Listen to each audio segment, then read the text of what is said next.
नमस्कार, सुप्रभात। हमारे इस विशेष सांकेतिक समाचार में आप सभी दर्शकों का स्वागत है। मेरे साथ हैं मेरे सहयोगी शरद मुदगल। शुरुआत करते हैं हेडलाइंस से। दुनिया में भारत के विकास की रफ्तार सबसे तेज। IMF ने कहा कि भारत का सकल घरेलू उत्पाद पिछले 10 वर्षों में दोगुना होकर 2,10,000 करोड़ डॉलर से बढ़कर 4,30,000 करोड़ डॉलर हुआ।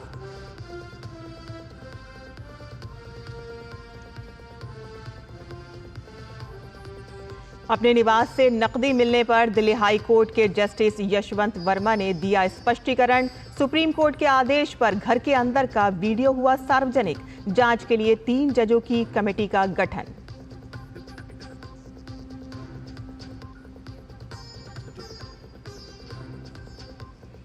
ऑफशोर ऑनलाइन मनी गेमिंग कंपनियों पर बड़ी कार्रवाई। DGGI ने टैक्स चोरी रोकने के लिए अवैध और गैर अनुपालन वाली 357 वेबसाइट की ब्लॉक। 2,400 बैंक खाते भी फ्रीज।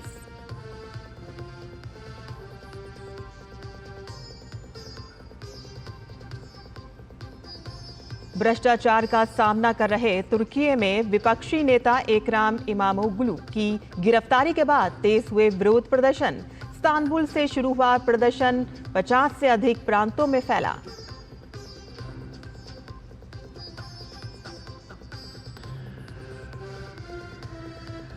IPL के 18वें सीजन का शानदार आगाज। पहले मैच में रॉयल चैलेंजर्स बेंगलुरु ने कोलकाता को 7 विकेट से दी मात। RCB के लिए विराट कोहली और फिल सॉल्ट ने जड़े अर्धशतक।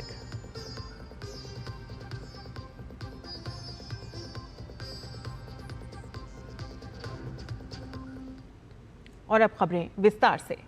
भारत ने बीते 1 दशक में अपनी अर्थव्यवस्था को दोगुना करने के दुनिया को चौंका दिया है।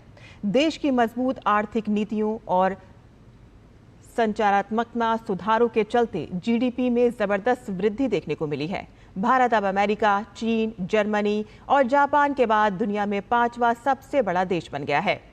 ये 105% की वृद्धि दर को दर्शाता है, जो अमेरिका 66% और चीन 76% जैसे वैश्विक दिग्गजों से भी तेज है। भारत की GDP 2015 में 2.1 ट्रिलियन डॉलर थी, जो 2025 तक बढ़कर 4.3 ट्रिलियन डॉलर हो गई। और साथ ही कहा है कि ये तेजी से भारत को इस साल जापान से तो वहीं 2027 तक जर्मनी से आगे ले जाएगी। विशेषज्ञों के मुताबिक इस शानदार वृद्धि के लिए make in India, digital India और उत्पादन से जुड़ी प्रोत्साहन PLI योजनाओं ने निवेशकों का भरोसा बढ़ाया है।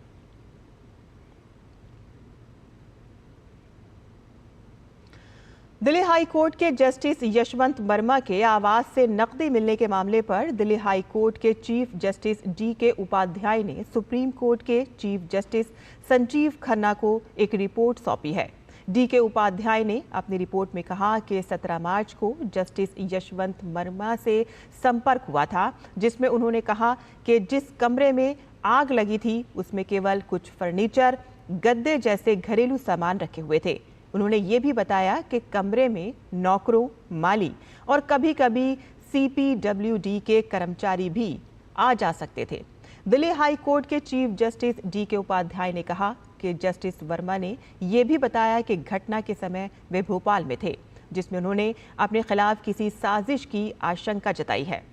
DK उपाध्याय ने अपनी रिपोर्ट में कहा है कि जस्टिस यशवंत वर्मा के आवास पर तैनात गार्ड के अनुसार जिस कमरे में आग लगी थी वहां से मलबा और अन्य आंशिक रूप से जली हुई वस्तुएं हटा दी गई थीं।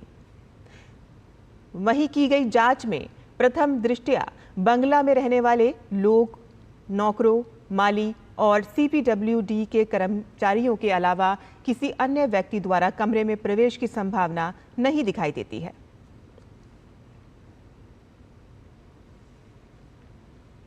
दिल्ली हाई कोर्ट के न्यायाधीश जस्टिस यशवंत वर्मा के आवास से नकदी मिलने के मामले पर जस्टिस वर्मा ने अपना स्पष्टीकरण दिया है। जस्टिस वर्मा ने अपने ऊपर लगे आरोपों का खंडन किया है। जस्टिस वर्मा ने कहा कि घर के स्टोर रूम से बरामद नकदी से उनका या परिवार का कोई संबंध नहीं है। उन्होंने कहा कि स्टोर रूम में ना तो मैंने और ना ही मेरे परिवार के किसी सदस्य ने कोई नकदी रखी थी। जस्टिस वर्मा ने कहा कि जिस परिसर में हम रहते हैं वहां से कोई नकदी बरामद नहीं हुई है। उन्होंने कहा कि मेरे परिवार के सदस्यों या कर्मचारियों को ऐसी कोई नकदी नहीं दिखाई गई जो कथित तौर पर उस रात वहां से बरामद हुई। जस्टिस वर्मा ने कहा कि मैं इस आरोप का भी दृढ़ता से खंडन करता हूं कि हमने स्टोर रूम से नोट हटाए हैं।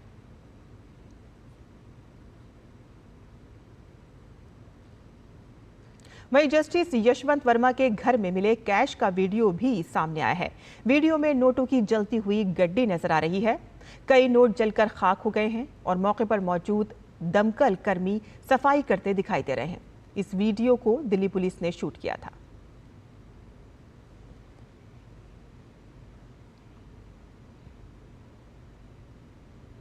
टैक्स चोरी रोकने के लिए DGGI ने ऑफशोर ऑनलाइन मनी गेमिंग कंपनियों पर बड़ी कार्रवाई की है। DGGI ने अवैध और गैर अनुपालन वाली ऑफशोर ऑनलाइन मनी गेमिंग संस्थाओं की 357 वेबसाइट ब्लॉक कर दी हैं। वहीं 2 अन्य मामलों में DGGI ने सामूहिक रूप से लगभग 2400 बैंक खातों को फ्रीज किया है और लगभग 126 करोड़ रुपए जब्त किए हैं। DGGI ने जनता को सतर्क रहने और विदेशी ऑनलाइन मनी गेमिंग प्लेटफॉर्म से जुड़ने से बचने की सलाह दी है। ऑनलाइन मनी गेमिंग, सट्टेबाजी और जुआ की आपूर्ति में शामिल लगभग 700 ऑफशोर संस्थाएं DGGI की जांच के दायरे में हैं, जिसमें ये देखा गया है कि ये संस्थाएं पंजीकरण न करवाकर, कर योग्य भुगतान को छुपाकर और कर दायित्वों को दरकिनार करके GST की चोरी कर रही हैं। DGGI ने कुछ भारतीय नागरिकों के खिलाफ एक और अभियान चलाया जो भारत के बाहर से ऑनलाइन मनी गेमिंग प्लेटफॉर्म चला रहे थे।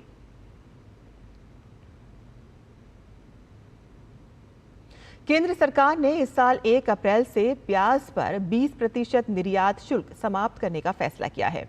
केंद्रीय अप्रत्यक्ष कर एवं सीमा शुल्क बोर्ड ने कहा कि प्याज पर लागू 20% निर्यात शुल्क को शून्य करने का फैसला किया है। ये अधिसूचना 1 अप्रैल 2025 से लागू होगी। सरकार ने देश में दिसंबर 2023 में इसके निर्यात पर प्रतिबंध लगा दिया था।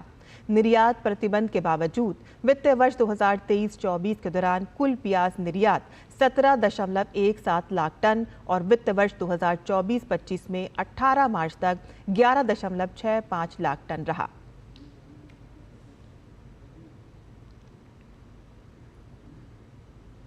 इजराइल के प्रधानमंत्री बेंजामिन नेतन्याहू से युद्ध विराम पर सहमत होने का लगातार आह्वान किया जा रहा है। बंधकों का परिवार चाहता है कि नेतन्याहू हमास के साथ समझौता कर सभी बंधकों को मुक्त कराएं। बंधकों से परिवारजनों ने नेतन्याहू पर राजनीति कारणों से संघर्ष जारी रखने का आरोप लगाया है। उन्होंने कहा कि सभी बंधकों को रिहा करके युद्ध को समाप्त किया जाना चाहिए।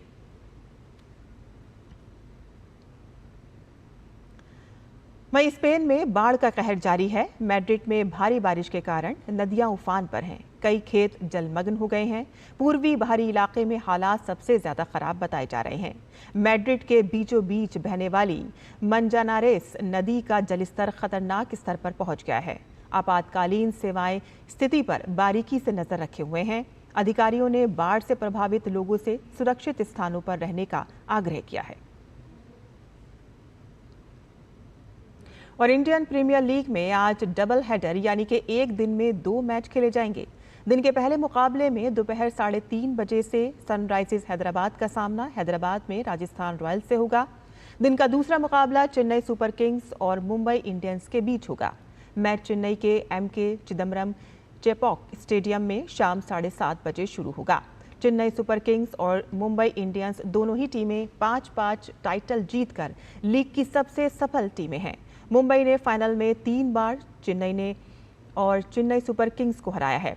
वहीं चेन्नई सुपर किंग्स ने 2010 में अपना पहला खिताब मुंबई को ही हराकर जीता था। और हमारे इस विशेष बुलेटिन में फिलहाल इतना ही। मुझे और मेरे सहयोगी को इजाजत दीजिए। नमस्कार। आप देखते रहिए DD न्यूज़।